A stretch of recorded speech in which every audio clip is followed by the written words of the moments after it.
far as what I can contribute to the ayahuasca discussion, most of the samples that Jonathan discussed this afternoon were actually collected by Cass and myself in '76, and then Dennis wrote that paper using those samples and some which he had obtained earlier that year. They almost all came from a single shaman, Don Fidel Mozambique, who was then at Yorina Cocha near Pucallpa.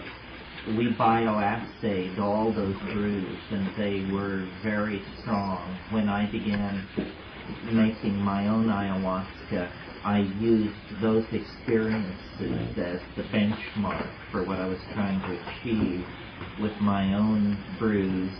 In terms of recipes, if you want to, rather than try and substitute an analog, if you're still interested in what goes into a healthy dose of ayahuasca, what I settled with, I had a clone of single individual plant called Plowman 6041 that Tim Plowman had collected in Yurimaguas in 1970 that was called a Cielo Ayahuasca. The ayahuasqueros recognized types of ayahuasca more differentiated than the species. They speak of Cielo Ayahuasca, Trompetero Ayahuasca, so forth and so on. So this was a Cielo Ayahuasca, Plowman 6041.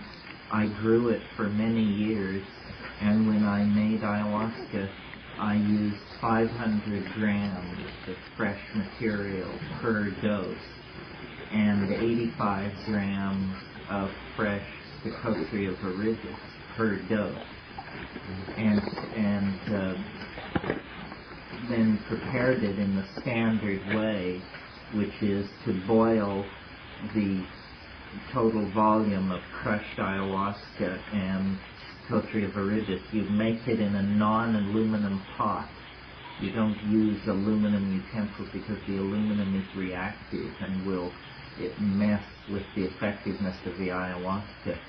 And you layer in to the pot, these pots can be quite large, layer in Psychotria leaves, crushed Banisteriopsis coffee, the entire plant vigorously smashed with a hardwood club to separate the fibrous material, and then you boil it for 4 hours at a rolling boil, not an explosive boil, but a constant boil. Pour off the deeply yellow liquid that results. Carmine is yellow, and you pour off the mother liquor into another container, replace the first wash with a second wash, boil it 4 hours more, then discard all the solid material, heave it steaming into the bushes, and then combine the 2 washes, which is a lot of water, 10, 15 gallons of water, and then and then drive it down to the number of doses that you have pre-calculated. I can make up to 12 to 15 doses at a time in pots of this size, and I drive it down to 100 milliliters per dose. In the final evaporation, you want to be careful not to boil it too rapidly, or the sugars which are cooked out of the ayahuasca will tend to caramelize and make it thick. This does not affect the pharmacology of the ayahuasca. It makes it hell to swallow. And if you do it right, you can get it down to 100 milliliters and it will still pour it's as thin as water. It won't thicken unless you have boiled it with too hot a flame. You're not destroying any psychoactive potentials? The more caramelized one and the more liquid one? No, it's more like it's an aesthetic thing. It shows that you hurried it and if you're giving it to people who are knowledgeable, they will comment on this. The sign of amateurish ayahuasca is ayahuasca that's thick, because it needn't be. Those are just sugars. It's not doing any good. My interest in ayahuasca, which I indulged over 25 years or so, began with, and if you haven't read it, you should probably read Burroughs and Ginsberg's book, The Yahé Letters, The Search for the Blue Flash, is how I think of it.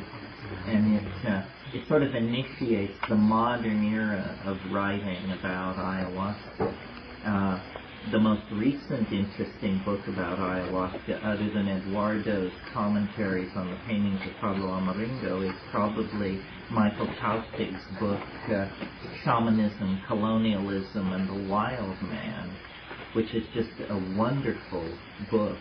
Even if you don't give a hoot about drugs, I think it's a wonderful book for the richness of the language and the way in which he tells the story of the 20th century history of shamanism in the Putumayo region.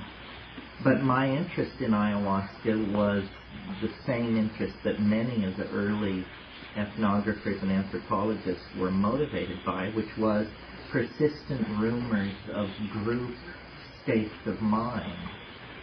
So, as Jonathan mentioned, the first people to characterize the alkaloid named it telepathy. This was because they had the grandiose hope that this would be a telepathic drug. And in a sense, I think it's too early to dismiss this possibility. Most of us think of telepathy as one person hearing another person think. That I don't think ayahuasca can deliver. But what it can deliver is an incredible ability to see what other people mean. Ayahuasca is driven by sound, by song, by whistling, and its ability to transform sound, including vocal sound, into the visual spectrum indicates that some kind of information processing membrane or boundary is being overcome by the pharmacology of this stuff. And things normally experienced as acoustic experience become instead visibly beheld. And it's quite spectacular. I mean, I've had ayahuasca where, you can sing a tone and just lay down like a Barnett Newman painting, a chartreuse line 1.5 inches wide in the darkness, and then you switch the tone and cross it at a 90-degree angle, and then as you begin to experiment, you discover that the whole modality of behind your closed eyes is open to being driven by these sounds. And I think probably a lot of the shamanism, especially the main rivers shamanism involving ayahuasca, is this kind of pseudo-telepathic involvement with sound. There are a lot of interesting things about ayahuasca, even in distinction or in contrast with other psychoactive plants. For example, it's essentially brain soup. There's nothing in it which doesn't occur naturally in human neural metabolism. When you take ayahuasca, you alter the ratios tremendously and the concentrations. But, mescaline, so far as we know, salvia divinorum, ibogaine, these things don't occur ordinarily in human metabolism. Mescaline might under certain conditions. But the major psychedelic neurotransmitters are what are represented in ayahuasca. So it's the only hallucinogen I know where if it's made right, the next day or the day after the experience, you actually feel better than if you hadn't done it.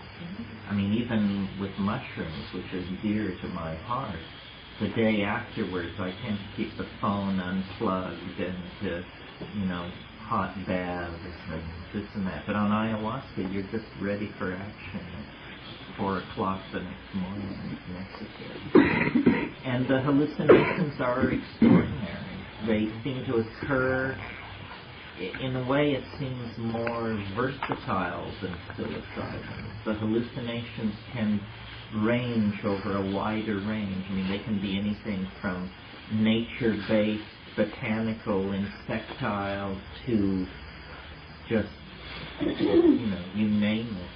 I remember one period of hallucination on ayahuasca where it was gold Egyptian hieroglyphics against black, moving through these tunnels and this sort of thing. And it's very, I think it's safe.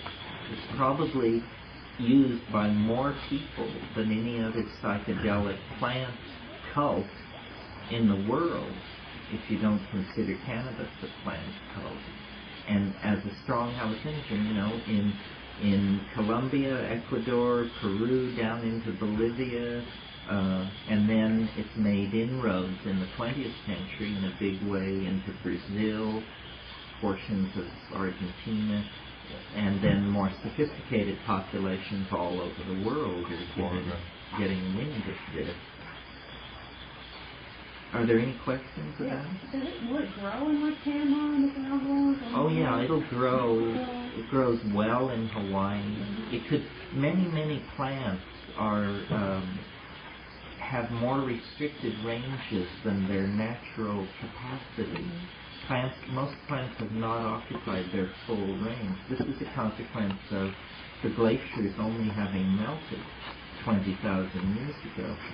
Ayahuasca, one of the things that interests me that I've talked to Brett Blosser about is I think that there may be Banisteriopsis of some sort implicated in Mayan religion. Nobody has ever been able to prove this, but there is a whole elaborate kind of Mayan symbolism that you see at Tulum and at other sites that's called umbilical symbolism.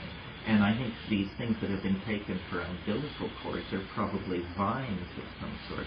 The last time I was at Tikal, in the ruins themselves, there were many yellow flowers, Malphigaceous flowers on the ground that had clearly been shed by large vines, which you could see going up into the canopy. And I collected in Belize non-flowering Malphigaceous vines that I was unable to distinguish from ayahuasca. So, this may well be happening. Or could have been happening among the classic Mayans. And exactly what their drugs were and who used them is pretty speculative at this point. There's no trace of that in the current Mayan population? Well, there's, no trace of vine use? No, they're pretty, I think the morning glory seed, the mushrooms among the Sierra Mazatecan Indians, the Zapotecs and the Mixtecs, among the Maya, I think the Morning Glory complex and the Salvia divinorum. But whatever else may have gone on, there's a whole, Jonathan is the expert on this, but there's a whole number of plants which may have been used for their psychoactive effect in Mexico. Various coleuses, the Emia salicifolia. Some people believe certain water lilies, plants like Quareragia funebris even, which is now used as a flavoring for certain kinds of chocolate drinks. Still, there are depictions on pieces of statuary that seem to suggest that maybe this would have a narcotic style of usage in the past. But, yeah. I have a question about, you're talking about how the visual experience was driven by sound. Right. Have you found that the visions could be driven by anything else? Any other occurrences besides sound? Touch or Well, I tend to lie down and sit still in silent darkness.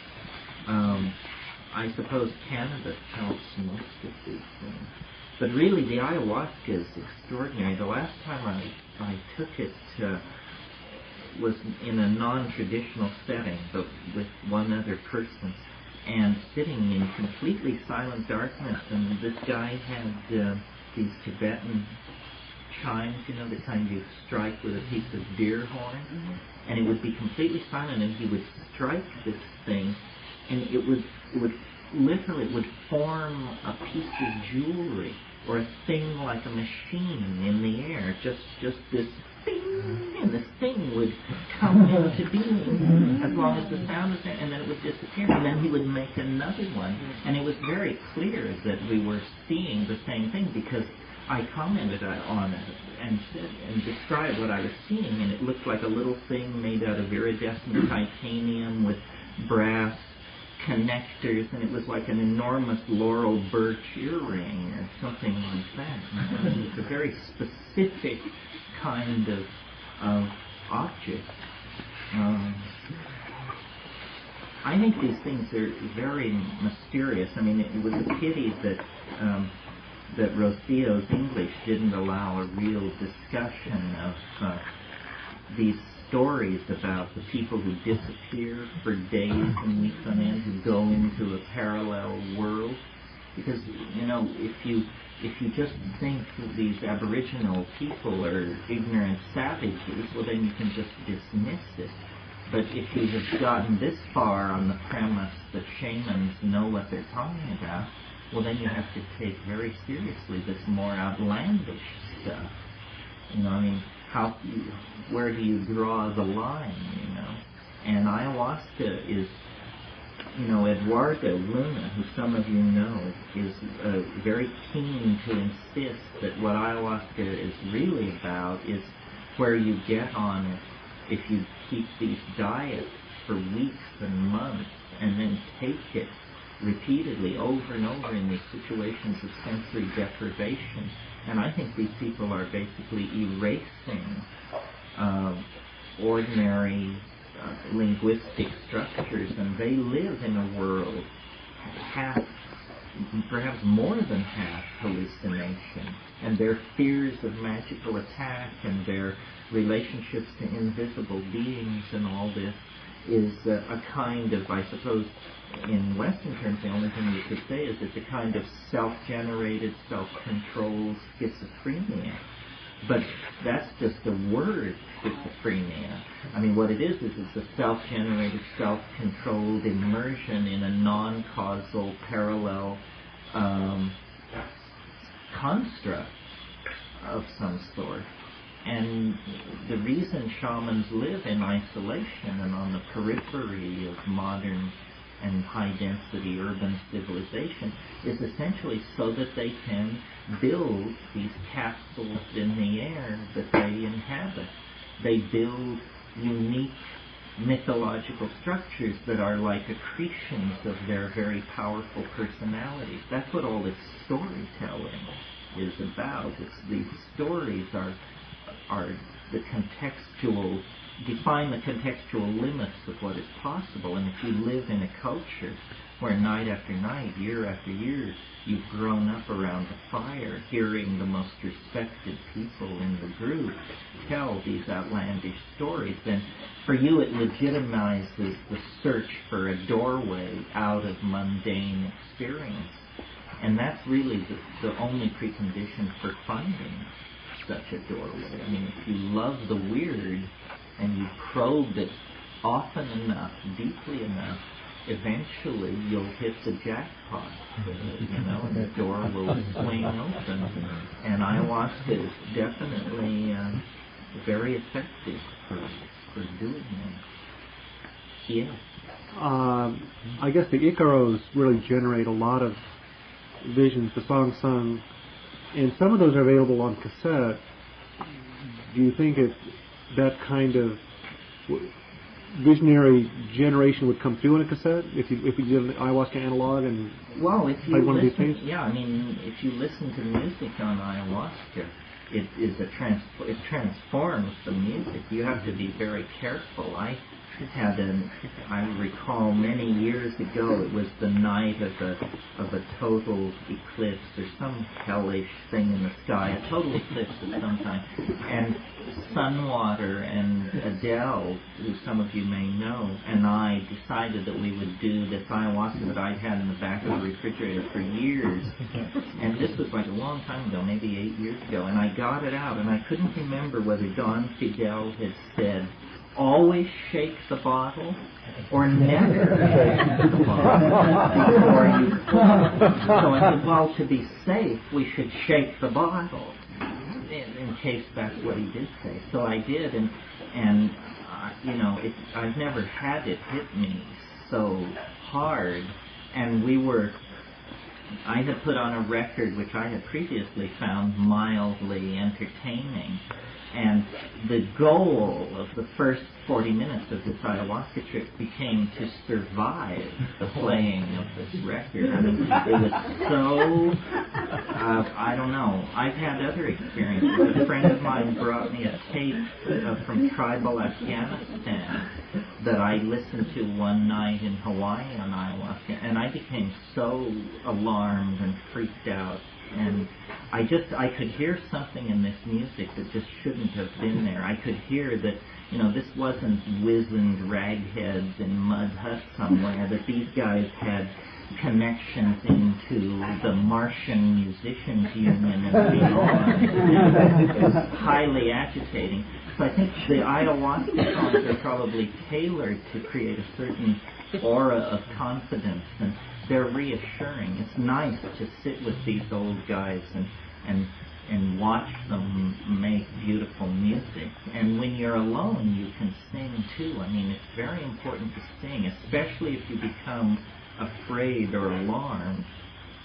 This is the key. If you get into deep water with these substances, this is true of psilocybin as well, you don't want to clench. You don't want to assume the fetal position and stop breathing, and you want to sit up straight and breathe and sing it back, and it will step back. It will, you can take control of your situation most of the time. I wanted to ask you about the parallel universe. American Indian storytelling and mythology has a great deal to say about these things. And their adventure myths about the two young guys that go out and meet the two chicks and then disappear for 12 years. And, this is a common and enduring theme, but it's my feeling of suspicion that this kind of stuff does exist. And I'd like you to expound a little bit about when you get into that place, what level of verity do you find yourself giving it? Well, I'm very, very careful. I mean, like the way I do these things normally is alone, and I unplug the telephones, and I don't tell anybody I'm going to do it, and I do it in darkness, and I roll joints in front of me so I don't even have to move. And basically, once it gets going, I don't do anything because I'm so aware of how involving it is. I mean, I think you have to be almost a damn fool to just grab hold of this stuff and start flailing it around. I mean, for me, it's like I creep up to the abyss and hang my head over and look, and then I edge back from the idea of trying to actually do something is terrifying because it'll work. I mean, you can do it, but you don't understand what you're doing. So I like to look as the guy, as Peter Sellers did. But the shamans are going in with a mission. They're doing purposeful work for the community. They cure. They cure and they get information. But the main thing, I mean, I think the getting information thing is sort of overstressed because it's astonishing and it proves that it's a higher dimension. I mean, if somebody really can see who stole the chicken, and they really can see, then even though it's a trivial matter about a chicken, there's nothing trivial about the fact that they are exhibiting a paranormal ability which seems to involve the contradiction of cause and effect. How can they see who stole the chicken? Number one, the chicken has already been stolen by the time the question is asked of the shaman. Well, so then does the shaman travel back in time? Does the shaman read the minds of everyone in the tribe and look and find who stole the chicken that way? Or is it just an inspired guess backed up by social pressure? What exactly is going on here? And then when you turn toward the future, it becomes even more mysterious, because many of these shamanic things are about deciding where the hunting will take place. And saying, if we go to the second waterfall, then there will be capybara to be killed. And then they go, and there is, and they do. Well, if you believe that this person actually saw the future, then you're coming perilously close to some kind of determinism, which is, not supportable philosophically. I mean, if the universe is absolutely determined, then thinking has no meaning. Because if the universe is determined, then you think what you think because you couldn't think anything else. So thinking suddenly is divorced from the enterprise of knowing reality, and that's a little discouraging to those of us who butter our bread in the fields of philosophy. So I think it's very mysterious. The model that I use for all of these psychedelics is a mathematical model, not a psychological model or a spiritual model, but a mathematical model. Mine, under the pressure of evolution, under the pressure of the need to defend self and offspring, has folded itself down into the three-dimensional space-time matrix of the body. Mind has crippled itself in order to caretake the body and the here and now. Well, when you take these psychedelics, it's like it's severed. The mind is severed from the physical envelope, and you wander in a much larger dimension. And it is literally a higher dimensional manifold. And that's how these apparently miraculous and magical things, that's why the shaman can see into a human body, because in a higher dimension, the inside and the outside are the same place. There is no distinction. So it's an inner sensorium that has a higher dimensional character to it. It's a great mystery, it doesn't need to detain us here, but it's a great mystery, the relationship of consciousness to number and of nature to number. After all, nature is nature, the deployed three-dimensional physical world in its dynamic. Numbers are abstractions generated, so far as we know, only by the human mind. They are inventions of the human mind. And yet nothing is as descriptive of nature. No tool is as powerful a descriptor of nature as mathematics. Why is this? Well, ayahuasca seems to say it's because the higher mathematical dimensions of the world are objects not merely for abstract deductive discovery, but for experiential encounters.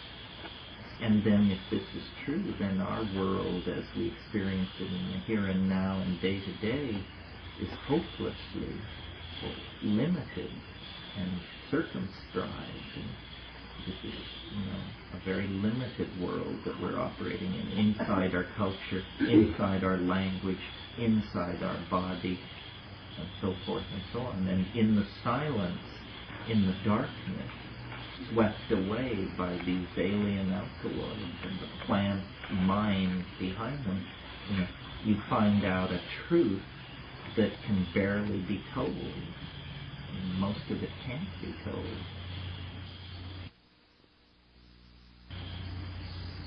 Yeah. What about your sense of self and in the ayahuasca state? And the ego in general.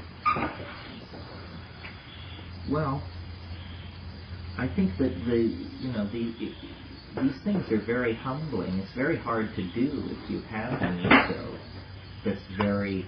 If you're, for instance, if you're the kind of person that other people consider a jackass, it's pretty hard to do these things if other people's judgment on you is correct. The person who can dominate a noisy bar is not probably a good candidate for ayahuasca therapy. That kind of bravado and machismo and ayahuasca loves to take prideful people and rub their nose in it. It can make you beg for mercy like nothing. You have to really approach it humbly. I speak from experience because I probably am easily betrayed into assuming I know what I'm doing, and that's the moment when catastrophe strikes. And what I always say to it when I go into it is I say, I'm going to take a big dose, so please don't kill me. Here I am, I'm yours, I surrender, I hold nothing back, I didn't cut the dose, I didn't water the tea, so please don't kill me. And then it usually responds by not killing me, if it so amuses it. But, you can't demand it. The real bad trips come when you try to put the squeeze on it. When you try to force a piece of information. And actually, see, that's the difference also in the cultural context of ayahuasca. In many areas where there's been a lot of social disruption, the community, the roads, or hundreds of years of missionary influence, and what still remains in the ayahuasca culture is that the people always think it was some kind of intense either to heal someone or to send a dart to spell to kill someone or something. They don't just take it just to completely just surrender themselves in the lake. Well, they do too, during the initiation and stuff. But once they, the shamans, I guess, or even a lot of the young people, really, they'll just take it with something in mind. Of course, there's exceptions. So the difference with that is that a lot of times, you hear a lot of weird stories about young upstart shamans that have a lightning bolt tap them or a tree fall or something like that. Because there's a lot of weird black magic that goes on too, because a lot of people just don't handle themselves too. So a lot of deaths are attributed to ayahuasca, either through black magic or. And I think a lot of shamans they like to just graze the underbelly of the thing. They're really concerned about their community and healing sick people and holding it all together. It's an exceptional personality in any society, Amazonian or urban American, who is a go for the gusto kind of person who just wants to get as loaded as they possibly can. This shaman that I studied with in Peru, the ayahuasca that we would take on Saturday nights for curing would be only about 2/3 as strong, and then every Wednesday night we would take it, just he and a couple of other people. He said this was our school, he said. This is when we learn. On Saturday nights we cure the people, but on Wednesday nights, we plunge to the depths. And it was a much more intense, quiet, inward kind of driving in those situations. So if we took ayahuasca on a Wednesday, we'd be having a simultaneous experience with these folks down there. Quite so. Every Wednesday. Every any day of the week. Any day of the week, somebody is loaded. Terence, how would you compare the nature of reality or perceived reality under ayahuasca and under mushrooms?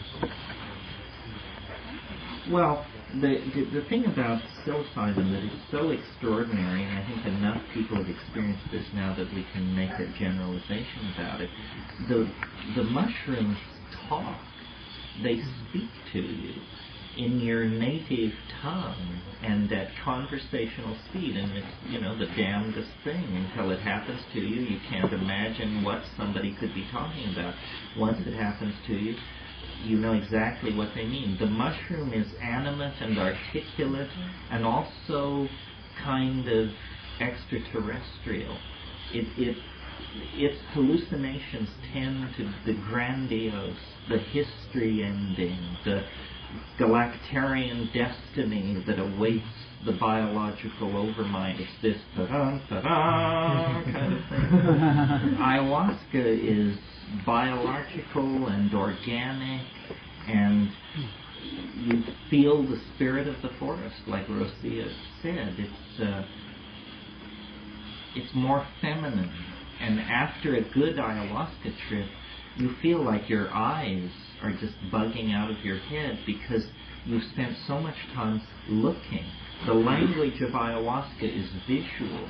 It shows you and shows you and shows you and shows you, and once this showing gets going, it's hard to shut it off. I mean, it really wants to show, but it's silently, it spills out this cornucopia of images, and you sing and you manipulate them, where the mushroom is, highly articulate. It also is visual, but it also can talk, which is just such an astonishing thing for a Western. I mean, we are just not prepared for talking fungi. Have you tried the two together? The two together? I wouldn't do that, actually, because I think the monoamine oxidase inhibiting properties of the harmine would so intensify and synergize the psilocybin that you might find yourself swinging from the chandelier. And the shamans don't do that either. In the Amazon, and you can rarely get an ayahuasquero to give you the time of day regarding mushrooms. They always say, well, we use mushrooms when we don't have ayahuasca, but the caveat is, and we always have ayahuasca. Is it common for women to, have you been in the jungle, women taking ayahuasca, or is it, because it's vitamin? It depends on the tribal, it depends on the people, but around Pucallpa, there were women in circles. There was this woman, this ancient woman named Isa Ura Angulo, who just, she drank with the best of them and would recount outrageous visions. And this lady must have weighed under 100 pounds. One of the shamanesses, or female shamans that we tried to contact in 76 is this famous woman who studied with Manuel Cordova Rios, the guy who wrote Wizard of the Upper Amazon. Her name was Juana Gonzalez Opie. He told us about her. She had come to him as a girl of 25 with leprosy, and he had taken her into the woods for 6 months and cured her of leprosy, which that you can cure leprosy with ayahuasca is definitely an unorthodox idea. And she became a major ayahuasquera in this area, and her stuff was said to be the best. But she had lost her hands and her feet, so the experience of taking ayahuasca with her was fraught with her presence, which was freakish in the extreme, especially in the flickering firelight. There's a sort of a new field of medicine, healing and sound, in which a person's voice is analyzed, a spectrum analyzer, and the missing notes are provided to that person, just either by singing or humming, or to get the person to just match the note that he's missing. Apparently will heal all kinds of ailments. And I'm wondering if you can see sound, if the curandero just can see by the sound that person's voice is making what's totally missing in his picture, and can sing the Well, there's some kind of diagnostic sensitivity to invisible stuff that we don't ordinarily perceive. We were talking last week, some of you may have seen this, I mention it because I'm trying to confirm it. I've seen on 3 occasions in my life, at about this light level, sitting watching someone in profile as you're watching me, on a very slight dose of mushrooms. There's something which goes on in front of a person's mouth. It looks like oil in water. And my rational explanation for what this is that you pull air into your lungs and it is heated, and therefore it has a slightly different refractive index than the cold air in front of your face. And so when you speak, the mixing of the hot and cold air can be perceived under some conditions, and I would bet photographed under some conditions, as a kind of oily, turbulent something in front of your mouth. Well, is that cheerful explanation correct, or are we on the brink of something else, some more demanding or exotic phenomenon? I don't know. Yeah. Going back just a little bit, I should probably mention a friend and I have been growing ayahuasca clones. I guess it's from your clone actually, for 3 years. And in the lack of the psychotria or DMT additives, my friend has reported numerous successes with shrooms. Adding the shrooms to the ayahuasca? Yes. What proportion do you know? Not sure. It would be interesting to know. I think you might be able to get away with that. Probably what it would be is a fair bit of ayahuasca and a tiny bit of mushrooms. One of the longest, hardest evenings I ever spent was, I got the idea I would take half a dose of ayahuasca and half a dose of mushrooms. And I felt like I was battling demons to return with a shred of my sanity. I mean, it was just ghastly. I'm pretty phobic of that combo. You took them at different times? No, I took them together. 2.5 grams of mushrooms and a half a dose of ayahuasca, and it turned me every way but loose. And it was unpleasant. I mean, I really thought I had done it this time. What it did was it interfered. It was very clear it was very clear. What seemed to be happening was that it was interrupting RNA transcription of short-term memory. So I knew who I was and my history and how I had gotten into this situation, but I couldn't remember the last 3 minutes at all. And this would create this anxiety in me. And then I would forget why I was anxious. And then that would create more anxiety. And I was into some kind of intellectual regress that was, and I was just riveted in this chair. And I thought, if this doesn't unsnap itself, they'll just put me in a ward somewhere. I'll just be carried out of here. And it felt like, that scene in 2001 when the guy is outside making the repair, and then he comes back and says, "Open the pod door, Hal." I can't do that, Dave.